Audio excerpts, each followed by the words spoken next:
Mario? Hello.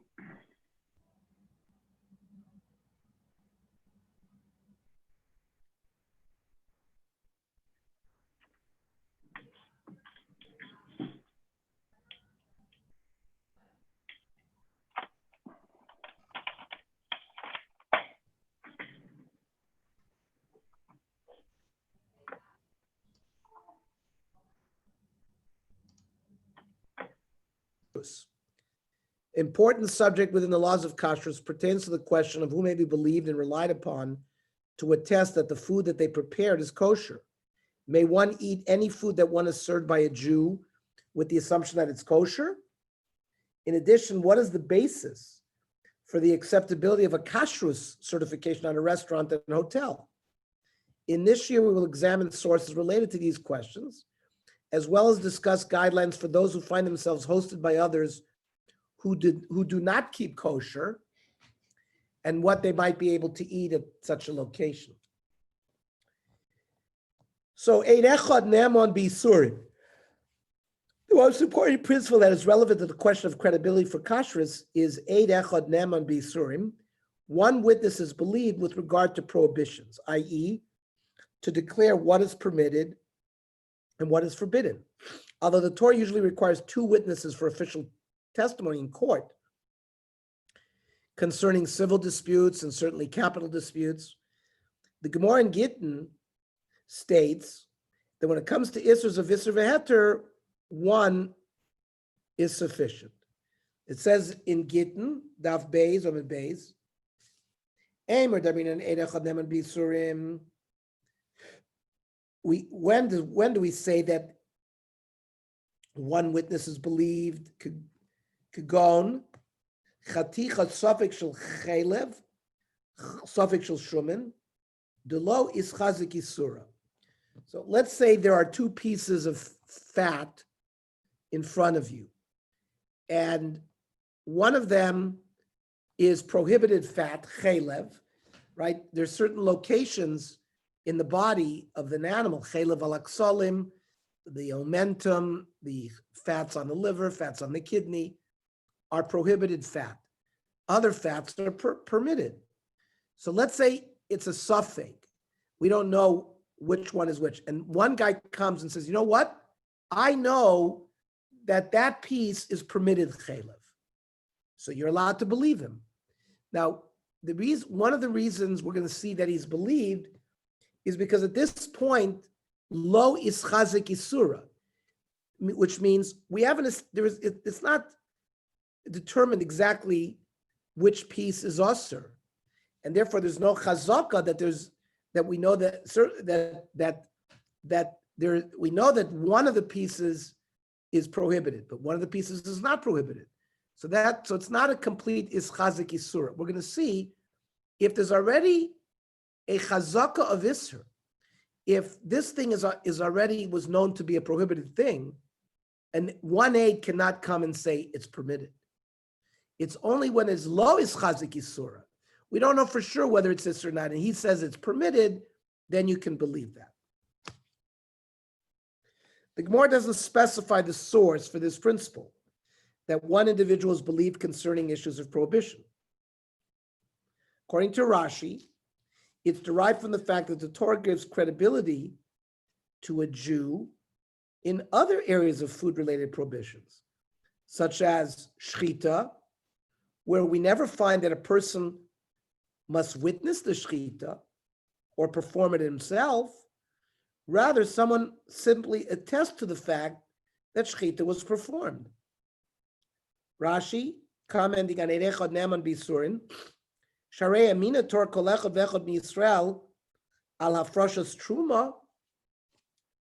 So, for example, you have produce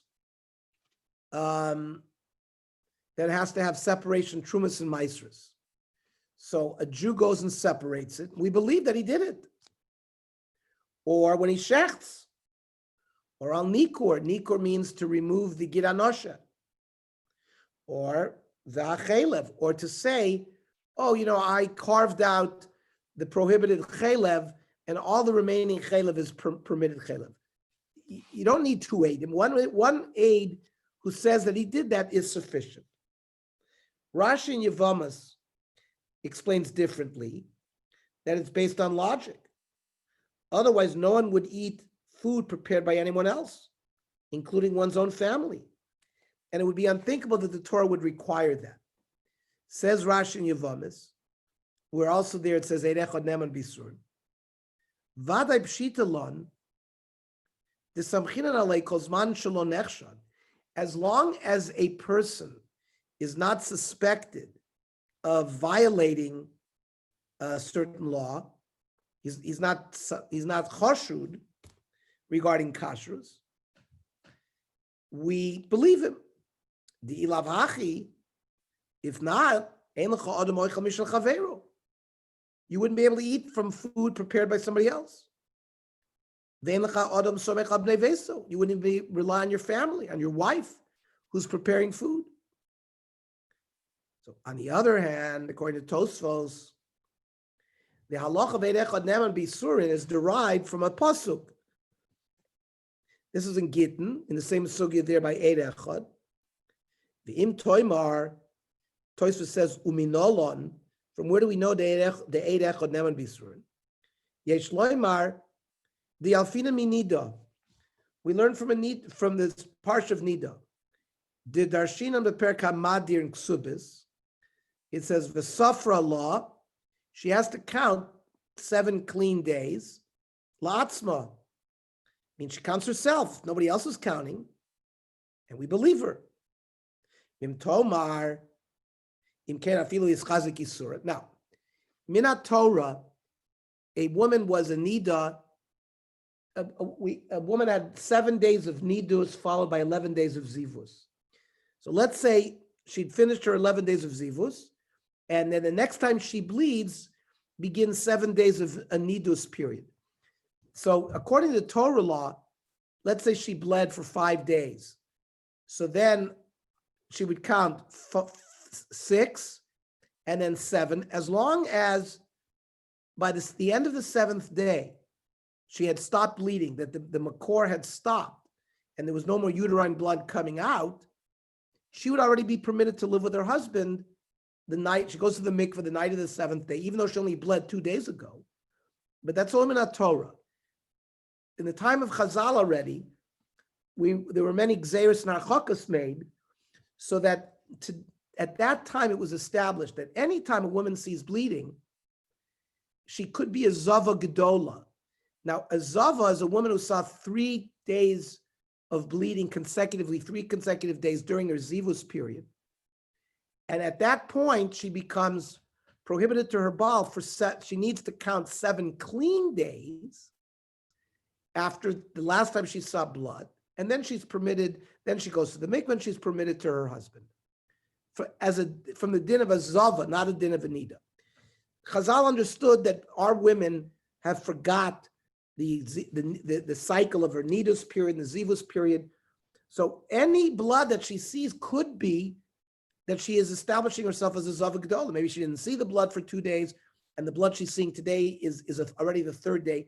So we assume any blood that our women see, she's a zava, and she has to count 7 clean days. So that's not what Tosfos is talking about. Tosfos is talking about counting the 7 days when she was a nida midoraisa, and then she would be permitted to her husband. Now, at that point, she was ischazik isura. She bled for 5 days. It's not a suffix here. There's chazaka that she's Ister. So maybe Tosfos wants to say that Eid Echad can get you out of, even if this item is already considered usher, and he can reverse it. So im Torah im ken afilu ischazik isura, that maybe an Eid Echad can have an effect, even when the item has already a chazak of prohibition. Yesh loimer de'ena becheskas shetehei roa kol shah. So number one, Tosfos says a woman, once she stops bleeding during those 7 days, she's not at risk of necessarily bleeding any minute. She might not bleed every minute. Number one, and once the 7 days go by, she's going to be Torah automatically. And below is chazik is served gam beyond, and therefore you can't call it Yischazik Yisura based on those two reasons. And comes the third kicker, says Tosfos, the Gambiyada Lidbo. She also has the power to be Matar herself, because at the end of the 7 days, she can go to the mikveh. So these are creating the Gedorim that we're going to see, that if the person has the ability to correct the Isser, we would also believe him if he testifies that it's permitted. According to Tosfos, we derive the basis for credibility of an Eid Echad from the fact that Anita may count the 7 days privately, and she's then believed to be pure when she states that she counted 7 days. I mean, her husband relies on her. It's an Eid Echad. Tosfos explains further that one cannot derive from there that one is believed in the case of Ischazik Yisura, like we learned, where there's a presumed prohibition already existent, since it's not assumed that the woman is bleeding constantly, which means this case is not classified as one of Ischazik Yisura. Plus, she has the ability to change the situation herself by purifying herself in the mikveh after 7 days. Thus, it might be different than a standard case of Ischazik Yisura. So that's why Tosfos says we can't learn from here necessarily that an Eid Echad works with Ischazik Yisura. We're still operating under this concept that it's only when Shelo Ischazik Yisura, but Tosfos shows that it's derived from a pasuk. The Maharsha explains that Tosfos actually derives two different halachot based upon the credibility given to Anita by the Torah. One, that a person is believed in a case where a state of prohibition has not been established, right? Lo Ischazik Yisura, even if it's not in his power biyado to fix it. Since Anita is impure anytime she sees blood, but she's not presumed to be bleeding every moment, therefore she's believed in her counting even though she cannot stop her flow of blood, and even though she's still impure until she immerses in a mikvah. So point one, says the Maharsha, is you don't need the power, you don't need all of these powers at one time. That means as long as it's not Ischazik Yisura, even if she doesn't have the power in her hands to fix it, she can be believed that she stopped bleeding and that she went to the mikveh. Number two, a person or one witness is believed where a state of prohibition has already been established, Ischazik Yisura, if it's in his power to fix it. So even if we know that the item is prohibited, but if the item could be corrected, and maybe the Eid Echad knows that it was corrected, that's already enough, we would believe him. This is derived from the fact that after Anita stops seeing blood, she's impure for the period of impurity, and a state of prohibition has been established. So it is a case of Ischazik Yisura. However, since it's in her power to perform tefillah and purify herself, she is believed that she counted the 7 necessary days. Let's learn the Maharsha there in Gittin. Ukshavru Shiva Tohira, when 7 days pass, Memela, V'lo Ischazik Yisur v'gam biyad litvo. So number one, after 7 days, she's automatically pure. I mean, she's got to go to the mikveh. It's not automatic, but there's no more bleeding that leads to tumah. And the Maharsha is quoting that line in Tosfos. L'chora kasha, kiven de benida ketarti. There are two aspects to Anita. Number one, the lo ischazik yisura, because she stopped bleeding. V'gam biyadahu, and she can correct it. Hadron kushyosam leduchte. Tosfos' question goes back. Minolon, from where do we know? So there are two parts that Tosfos needs to explain, where Shelo is Chazik Yisura, but he can't correct it. That there we do say that he's believed. So Maharsha says we can explain Tosfos Mishum the Benida Iketarti. Number one, the hitmea kozman sharoya. She's tame as long as she bleeds. Ve'en biyada lifsok damon. She cannot stop her blood at will. V'gam archakach hitmea achetitbol. Not only that, let's say she stops bleeding day 5. She still has to count day 6, day 7. She's not tar until she goes to the mikveh.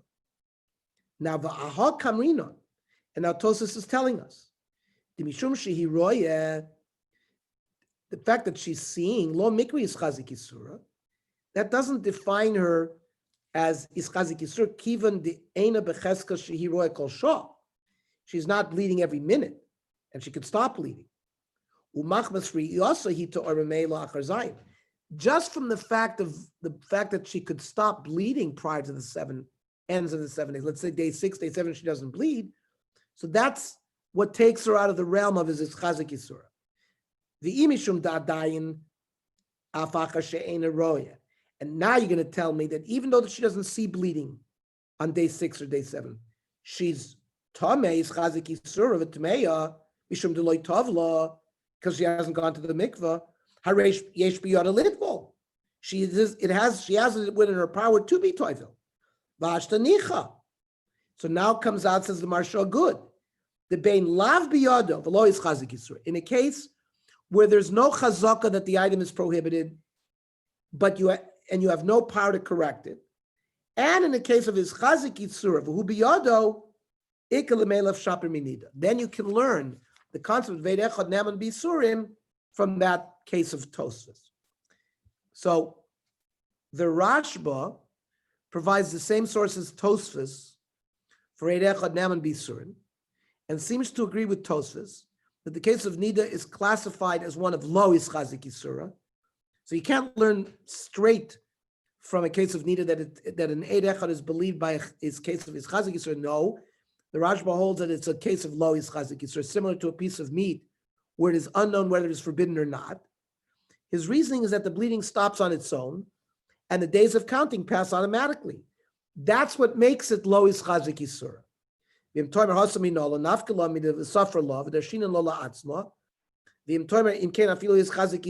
you're going to learn from there that even for sure we know that the piece was prohibited.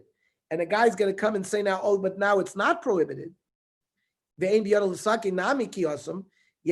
can't learn from that way. Because since her blood stops on its own, number one, Vime Sphira boy in may land, and counting happens also sort of on its own. Then it's got to be compared to a piece, 2 pieces. One is chaylev, one is shuman, which is a case of lo is chazik yisur. For example, let's say you have only 1 piece and we know it's for sure chaylev. So that's his chazik yisur. And Eid Echad is not going to be believed to say somehow that piece is now mutter. It's only because it's a case of Einis Chazik Yisura that the Rashba is learning. You can learn from Nida that Eid Echad is Neman. The Hasha de Kamar Tohairani Lo Is Chazik Yisura.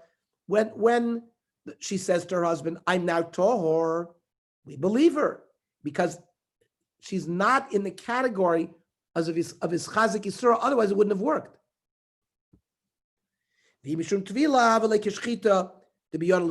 Or when she goes to the mikvah and she says, "I'm tohar," she's believed like a person who shechts, because it's biyado, it's within a person's capability of shechting properly, and he now takes an animal, which is usher to eat, because of Aver Menachai, and now he converts it to something that we can eat.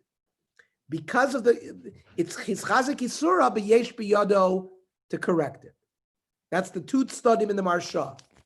It's either ein is chazik yisur and you don't have the ability to correct it.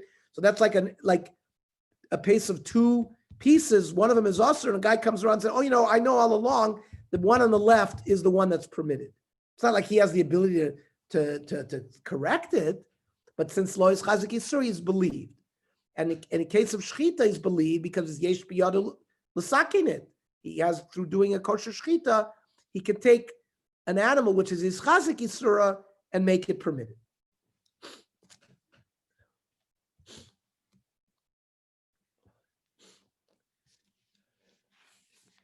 According to both Tosfos and the Rashba, a person has credibility only concerning a case of lo is chazik yisura.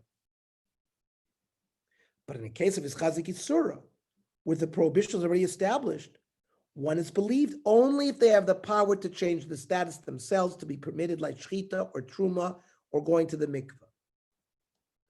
That's how Tosfos and the Rashba learn. The Ramban in Yevamos feels that the bottom line is that one is believed even concerning a case of Ischazik Yisura. So you see, the Ramban is more lenient than Tosfos and the Marsha. Says the Ramban, the Mashma Ba'alma Deirech Hadem B'Yisurin Afilu B'Ischazik Yisura. So we see a major machlokas rishonim that is critical to this halacha. The Shulchan Aruch, within the laws of Yayin Nesech, accept this principle of Eirech Hadem B'Yisurin as the halacha, but limits it to where the person claims that the item is permitted, and it already had an established presumption of being permitted. But if the person claims it is forbidden, he's not believed.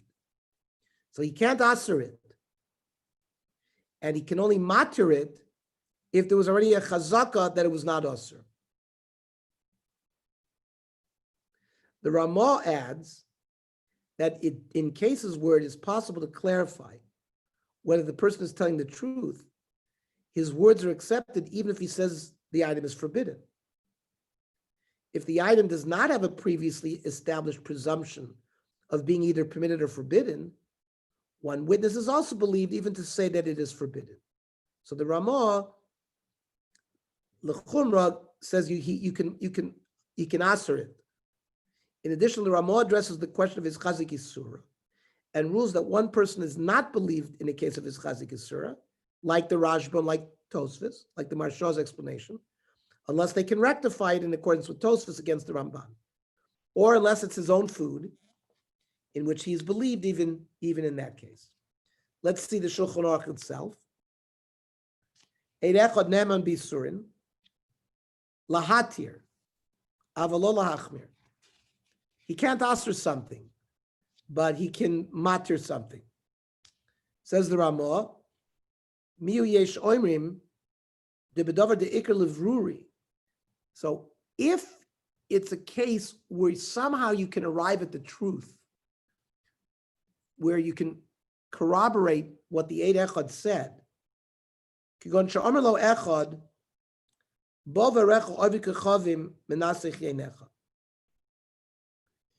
person says, I'm going to show you that this Gentile is being menasech your wine. So, tzarech lachosh lidvarov. You have to be concerned because it's something that I guess you could check up on. But if you have an item where we don't know for sure it's prohibited, there's no chazaka, lo laheter v'lo le'isr.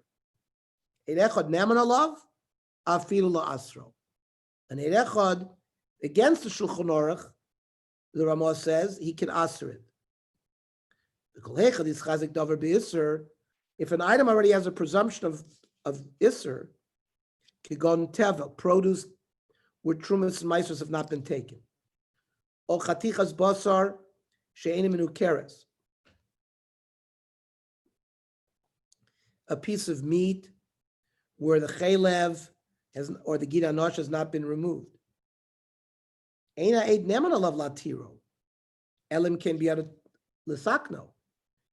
The one aid is not believed unless he has the capability, the technical understanding and capability of doing nikur himself or shechting himself.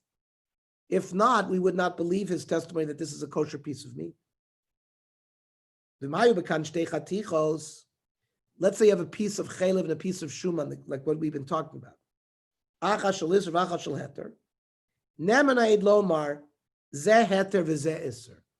So because lo is chazik isura, even though ein biyado letakno, right? But on nemal al shalo, v'afilu echad is chazik isura. On his own food, even if a prohibition has been established, he's believed. Based on these sources, it would seem clear that it is permitted to eat food prepared by an individual that one does not know, provided that the person keeps kosher and seems knowledgeable about the halachot.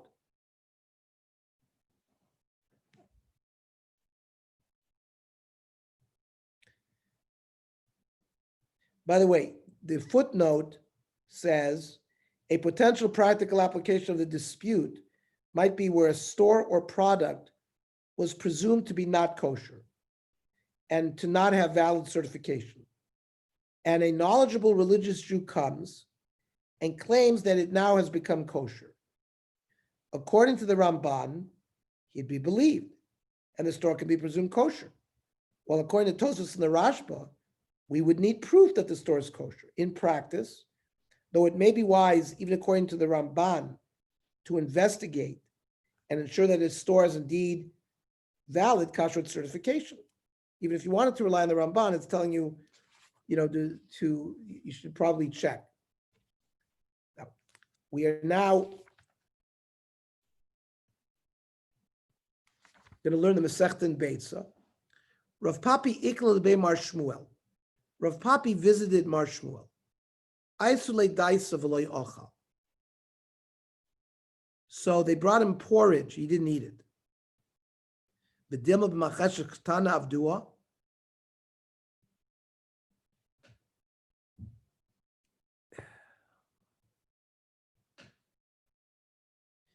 That maybe they used a small pounder, and it would be permitted. The chazid have a daik tfei because they saw that it was very small. It was a fine grind, and therefore cannot be done with the mortar and pestle. Now the footnote says the prohibition by which Rav Papi was concerned was tochein, grinding, one of the 39 melachos forbidden on Shabbos and Yom Tov. Although grinding is permitted on Yom Tov when performed to help prepare food, it is not permitted when performed in quantities greater than what would be eaten on that day of Yom Tov only, and not using methods normally used to grind large amounts. Rav Papi was concerned that they ground large amounts. He didn't want to use it. Afraid the Gemara of the Dilma Me'esmol Avdua, and maybe they did it from yesterday. So the Chazid have a Koliv Tzare. They saw that the color was very bright, showing that it had been prepared the same day. Or, he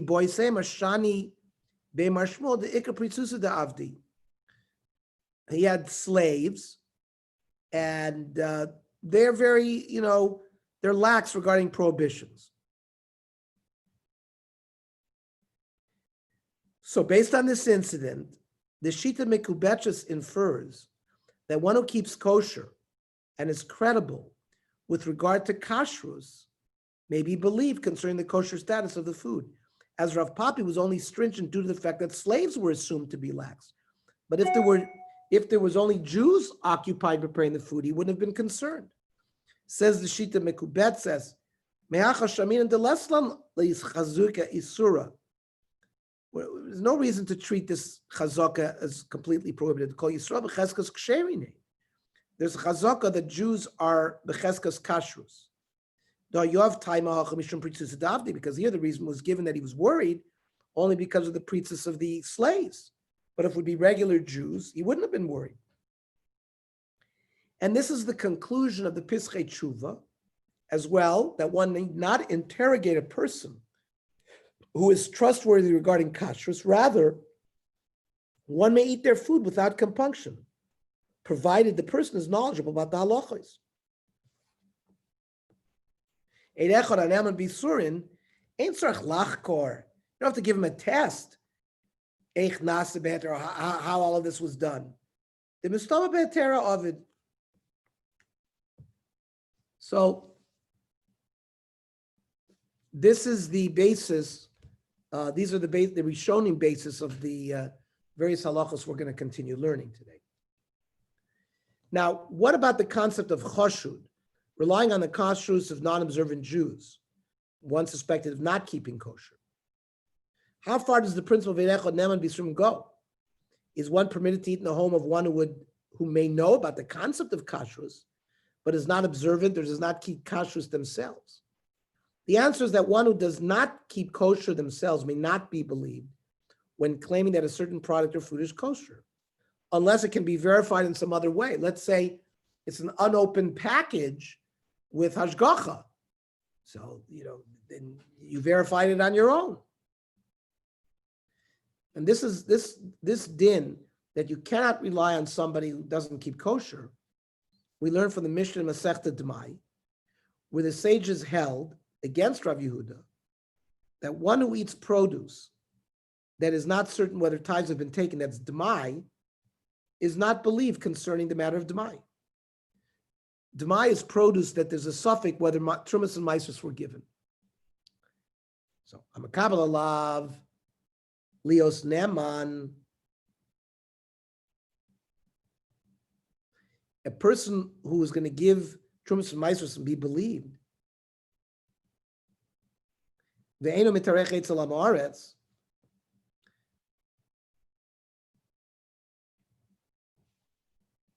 he cannot go to an Amaretz and eat there because he's not going to be trustworthy. Rav Yehuda Afa mitarech etzel ha'aretz neman. And not only that, if a person went to an Amaretz, he already loses his status as an Eid Echad Neman. Rav Yehuda says, no, just because a person eats at an Amaretz's house does not ruin his status as an Eid Echad being Neman. And we don't paskin like Rav Yehuda, we paskin like the Chachamim. Or the sages certainly hold against Rav Yehuda. Omer al atzmo ina Neman, ketzud yeh Neman al shalacherim. Listen, he's not trustworthy because he ate at an Amaretz's house. How can he be trustworthy regarding other people? And this is also the ruling of the Rambam, that one who has been established as not being careful about these halachos is not believed concerning any testimony he gives. Hamitarech etzel balabayis b'chol makom v'chol zman.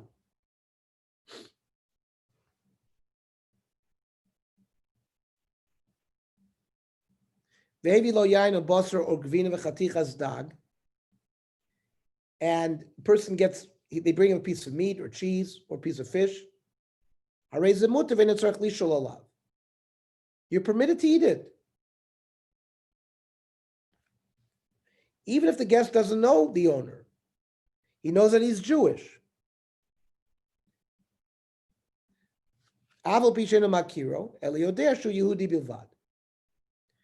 Because we're relying on chazaka of most Jews.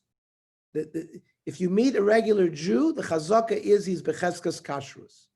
He has to show you evidence that he's not becheskas kashrus. That's basically what the Rambam is saying. If you go to somebody's house and he's Jewish, he's becheskas kashrus. However, im huchzik she'ena kosher. But let's say how does he establish chazaka? Because you see him do something. He eats a piece of nevela, or you see evidence through his actions that he's not a kosher Jew. He's not reliable regarding dinim. Lo medaktek bidvarim elu asher l'tzarech etzlo. You see evidence that he doesn't know these halachas. He's not careful. Then you can't eat by him. V'im over v'nisarech etzlo. Let's say he went ahead and showed up to his house. You should not eat meat unless somebody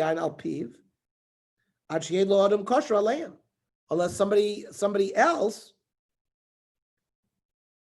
So if that guy ate if a person ate at somebody's house who's becheskas not kosher, then you cannot rely on the testimony of that guy who went to eat at that guy's house.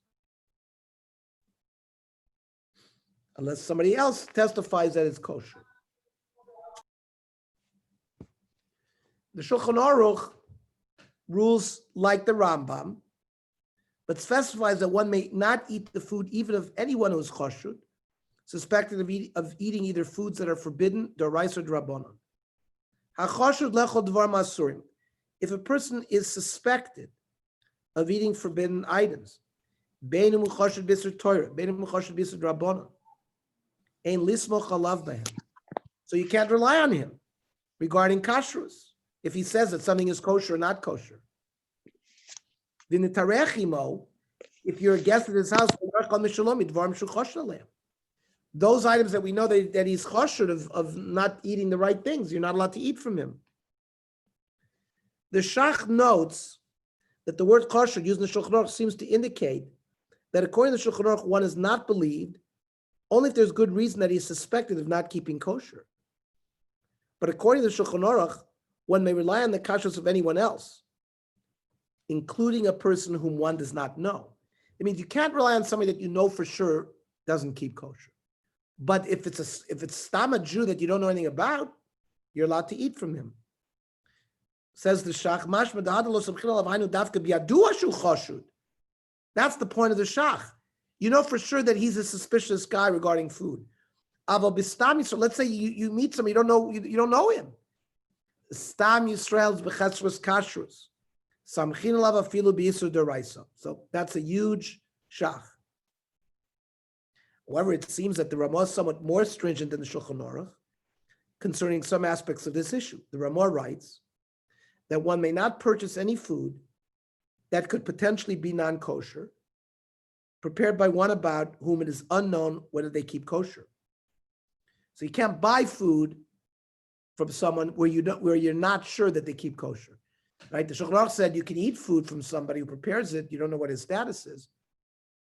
But the Ramah says you can't purchase food unless you know that they keep kosher. Ramah adds, though, that if one ends up staying in such a person's house, to eat the food. So you see very clearly that a distinction is being made between commercial and home. That both the Shulchan Aruch and Ramah allow you to eat in another Jew's home. You don't know for sure what exactly his status is. Now, if you walk into somebody's home and you're walking into his dining room and you happen to walk by his pantry and you see Chazer Trefus there, then you've already established that he's not a Stam Jew, he's Becheskes Sisser. So, but let's say you don't see that, so he's Becheskes Kashrus, you'd be able to eat there. Let's see the Ramah. Yesh Raimim afilu mi she'ein chashud.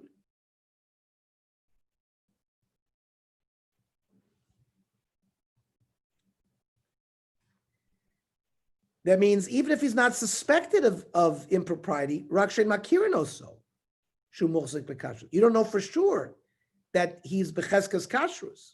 Some say that you can't purchase wine and things from him. But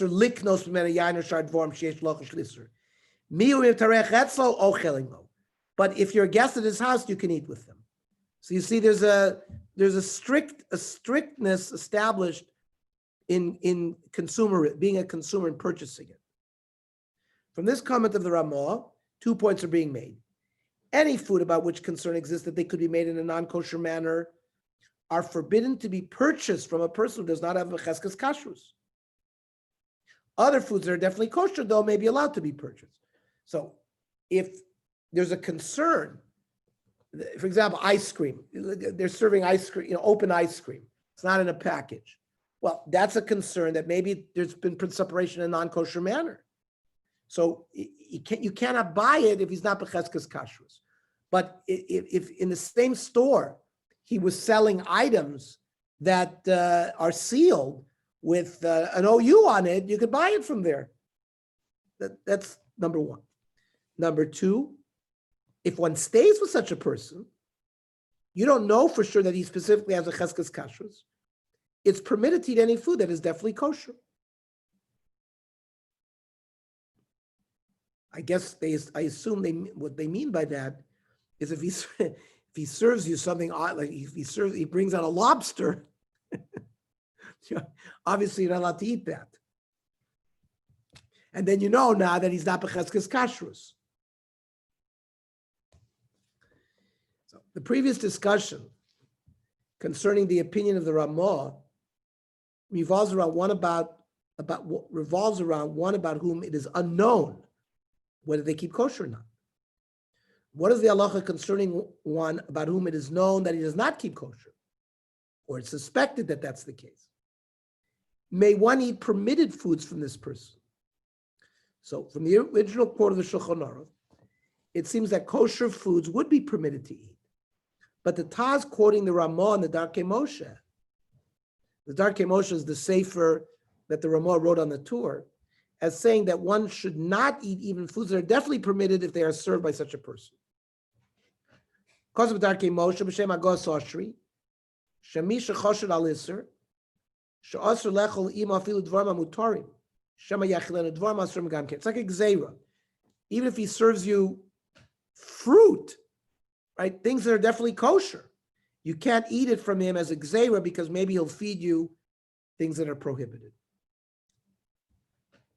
If it's a person who's suspected of violating kashrus. Now, although this ruling is subject to significant debate, the footnote says there's debate as to whether this was actually written by the Ramah, and even if it was the Achronim in dispute, whether that's the accepted halacha. But Rav Vosner, the Shevet HaLevi, suggests an explanation based on the Rambam that harmonizes this ruling with the other rulings of the Ramah and Shulchan Aruch that we learned. What does the Shevet HaLevi say? The Rabbeinu Rambam Tarti Komar.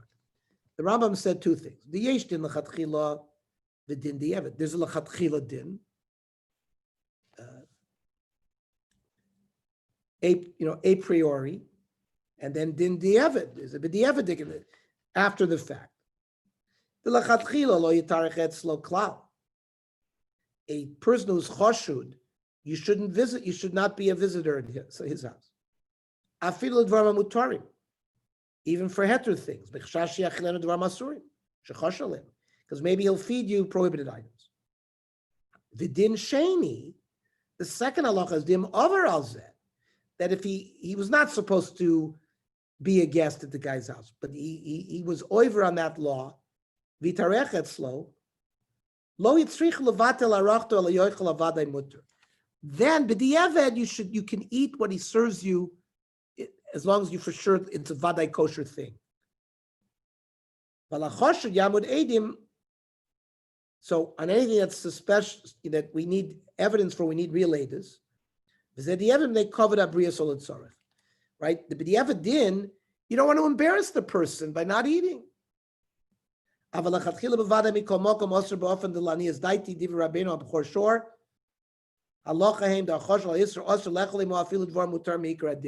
The mikra din, if it's somebody is suspected of not being kosher, you should not be a guest at his house to eat even things that are permitted. According to Rav Vosner, one should ideally not stay at the home of one who's kosher. But post facto, if one does permitted foods that are definitely kosher. Let's say Balei Tshuva, go visit their family that are not religious, right? They're kosher not in kashrus. So this is the issue. They get served fruit. So you cut up fruit they wouldn't eat, but let's say they serve you an apple. So it's based according lechatchila, you shouldn't go and you shouldn't eat. But if you're there, the tzorach kavod abrias, you should eat the things that you know are permitted. Let us summarize what we've seen so far. Number one, choshud suspected of not keeping kosher. Number one, you cannot purchase food from him. And one may not eat any food at his house. That's the Rambam, the Shulchan Aruch, the Taz. And if one ended up staying at his house, one should eat, so that's a b'di'evet din, one should eat only foods that are definitely permitted. That's if you know for sure that they're not kosher or they're chashud to be non-kosher. What about one, it is unknown what his level of kashrus is? So according to Shulchan Aruch, you can purchase food from him. According to the Ramah and the Rambam, one should not purchase food from him, that there's potential concern that's not kosher. And that disagrees with the first opinion. And C, one may stay at his house and eat with him, right? Everyone else, you could do that. Rav Binyamin Cohn in the Chelkas Binyamin writes that even one who appears to be observant and maintain a kosher home is considered to have a cheskas kashrus, a presumption of credibility. This is the basis for the practice of staying and eating at the home of a family whom one does not know, but it seems clear that they have the appearance of observant Jews who maintain a kosher home. Right? Mochzik bekashrus, ena kavanah to be inan shia yirei elokim Meirabi Mochasi V'Tzadik. People go over people's houses, even though they're not rebbeim or tzaddikim. Ela kol shemitnag al pidat Yisrael, shemeniach talis v'tfilin, u'mispal gimel pamim b'chol yom, v'notel yodav lachila, u'manig es beso b'kashrus, zeh al muchzik b'kashrus. Ernie, can I ask you about what makes someone, what are the criteria for being chashud, somebody? Are there any fixed rules for that? So I think that's a very good question. So number one, we know what it means. Somebody who vadai doesn't keep kosher. You see him eating at unkosher restaurants. You might be in his house and you see that all of his products are non-kosher. Okay. A chashud might be the same thing.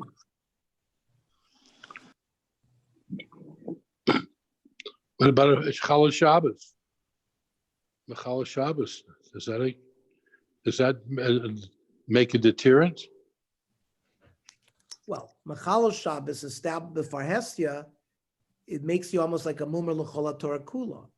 And therefore, remember we learned that if he touches something, it becomes bishul akum, and if he touches yain, it's yain stam.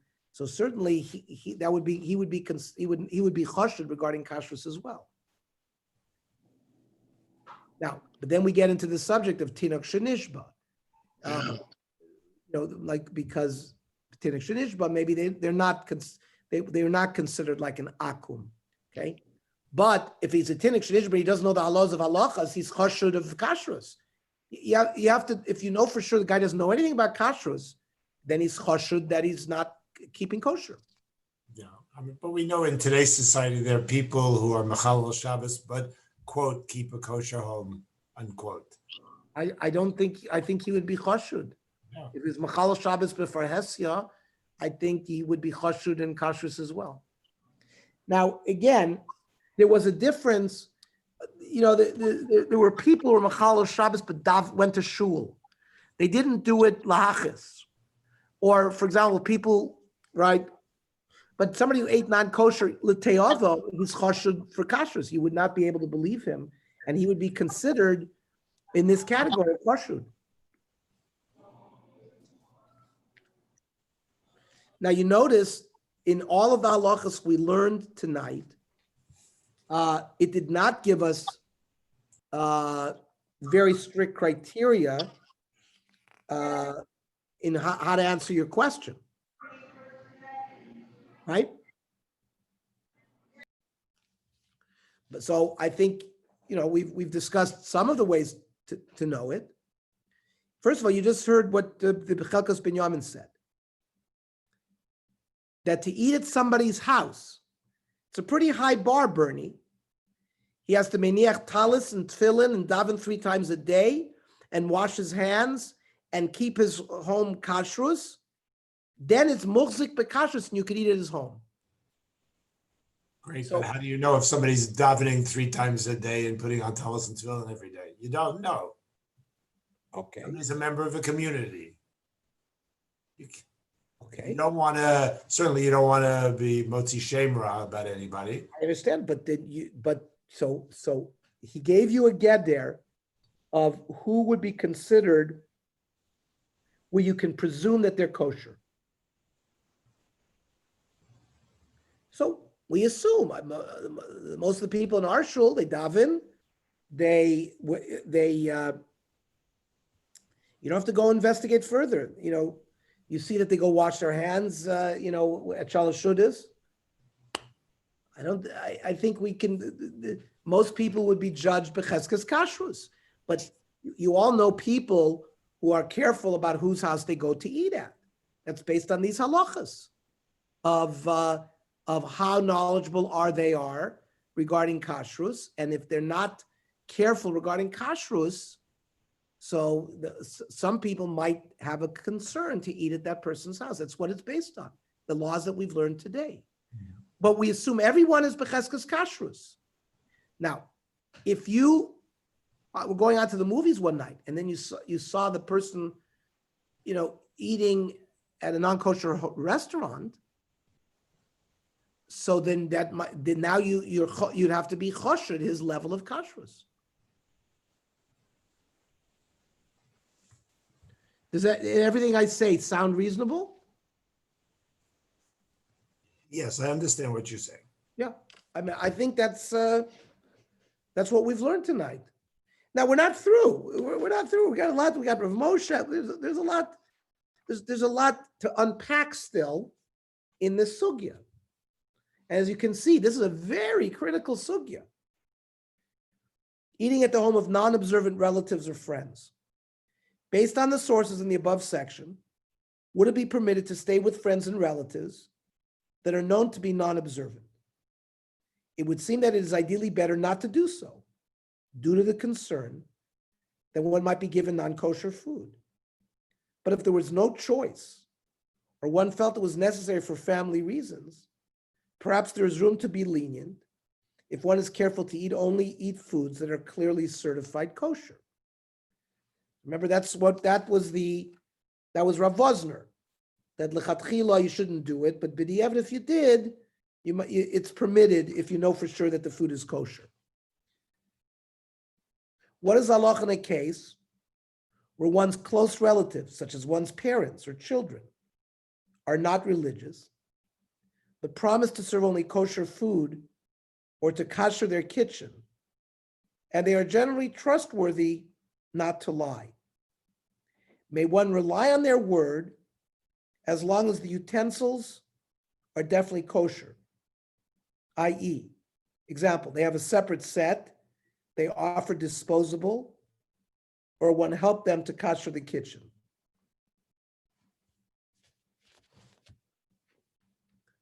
You can imagine that in the last 40 years, these questions arose to the great Gedolim because of the huge uptick of the Baal Tshuva movement, right? Rav Moshe suggests a novel ruling that in this case, the relatives may be believed, despite their status as chashud, and one may eat the food served in the house, even if one did not verify that every single type of food served is kosher.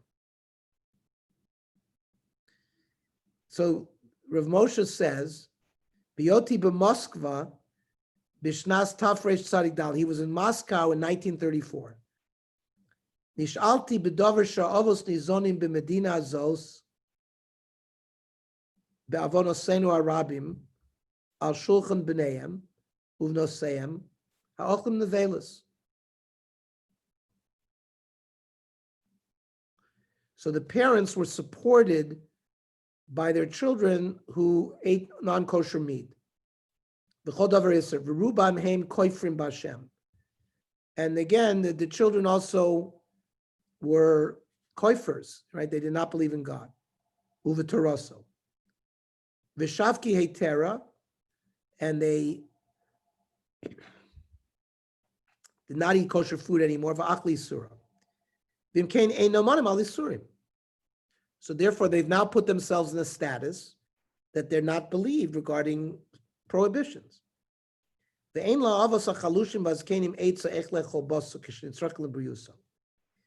elderly parents had no other alternative how to eat meat and their other foods for their health. Other cooked food. The afshestam kelim ain't bnei yoimon. So he wants to say, even though most dishes, let's say a fleshik pot, they didn't kick fleshiks that day within 24 hours. So we have all learned together that an Eino Ben Yomo pot, technically it's pogum. So if you don't have to worry if you cook milk in a pot beyond 24 hours, Meikar Adin, the food is not treif, is what Rav Moshe is reminding us. The afshestam kelim ein bnei yoma mikol makom. But you can't do that on a regular basis. Sometimes you could eat the food if it's a one-time thing. You don't want to throw it away. You can't rely on this principle of Eino Ben Yomo Lechatchila on a daily basis. So the Rav Moshe says, Chadashti, I came up with a novel ruling. Sheyesh mokum lahakel laharbe anoshim. B'yamav yodea V'kimle begave debito v'kaloso shelo yachshilu be'isr mishum demakir tiva b'yadia brua yodei sheniso to harbe pa'amim.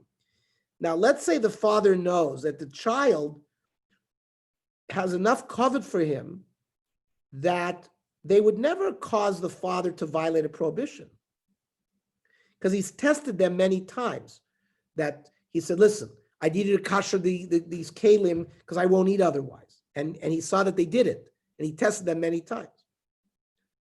The Rosh that he has that the children have not failed him. Mitam Shein wrote because the children don't want to cause him pain. Or they don't want to fool people. It's their nature not to, lie. So you can rely on them.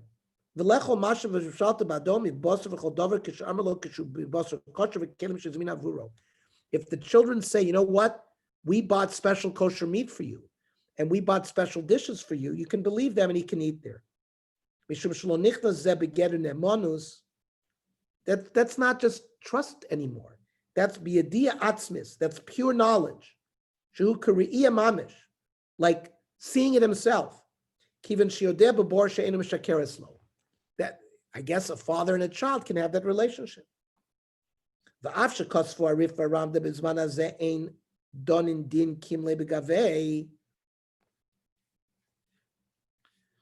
So he says, this concept of that I know for sure, the Rif and the Rambam don't accept it. But that was in a court case, says the footnote. The Rambam says perhaps we can rely on it be isurim. And this is why when Rav Moshe passed away, a lot of the Hespedi, Rav Moshe was like a Rishon. Rav Moshe would take issue with the Rishonim. Like here, the Rif and the Rambam don't accept the concept that I know something as Vadai. So the Rif and the Rambam said we don't accept that regarding court cases. But the Rav Moshe wants to extend it to the case of Isurim. Mistaber Sharat B'dinei Momen, V'lo B'Isurim, Shein B'zeh Din Bezdin, V'lachen B'shas Atchak. He's saying it not in a regular. This is emergency. These are old people. They need to eat. L'anoshim chalushim yesh lahakel. Im yodeh b'bor shekim le begavei mitzad tavoiseo minageh. He knows for sure in his heart that the nature of his child is not to lie to him. Based on his Yonis, and he's tried them out a number of times. Shlo tichshilu l'smochale v'lechol mima v'shal bado v'amr sha'asta behechshav alacherim v'shlo b'shas atchak v'livrim yesh lachmi. He says, for other people, if it's not an emergency, and for healthy people, you should be machmir and you can't rely on the testimony. So we're going to continue. We have Rav Sternbuch. This sugya will continue. We'll probably finish it next week. And therefore, I will try to get the news form to everybody as well. Ernie, you can bring mine to Shul on Shabbos. Is that okay? Maybe I'll bring it. I'll bring it Friday.